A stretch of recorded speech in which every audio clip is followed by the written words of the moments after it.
বর্তমান সরকারকে পদত্যাগ করে নিরপেক্ষ সরকারের অধীনে নির্বাচনের দাবি জানিয়েছে। সরাসরি দেখানোর চেষ্টা করছে আইন শৃঙ্খলা বাহিনীর সাথে, কিন্তু গণ অধিকার পরিষদের নুরুল হক আর রাশেদ খানের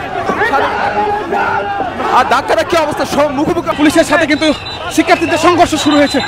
আমরা দেখতে পাচ্ছি সরকার পতনের দাবিতে, ডক্টর ইউনূসের পদত্যাগের দাবিতে এই মুহূর্তে তারা কিন্তু একটা বিক্ষোভ মিছিল নিয়ে যাচ্ছেন, সামনের দিকে যাচ্ছেন। দেখতে পাচ্ছেন যারা সংস্কারের বদলে, বিচারের বদলে লুটপাটের রাজতন্ত্র কায়েম করছে, তাদেরকেও মনে করিয়ে দিতে চাই মুসলিম লীগের ইতিহাস থেকে শেখেন।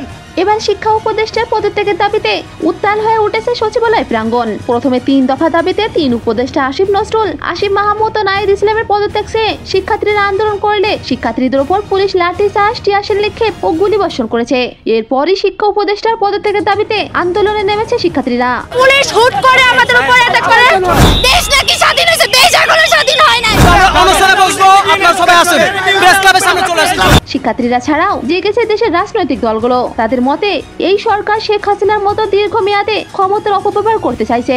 তবে সরকারের এই স্বপ্ন কখনোই পূরণ করতে দেওয়া হবে না। আমরা যদি রাজপথে লড়াই করে আমাদের নেত্রীকে মুক্ত করে নিয়ে আসতে পারে, রাজপথে নেত্রীর নামলে বাংলাদেশের গণজোয়ার তৈরি হবে। সেই জোয়ারে এই সরকারের তত্ত্ব হয়ে যাবে ইনশাআল্লাহ।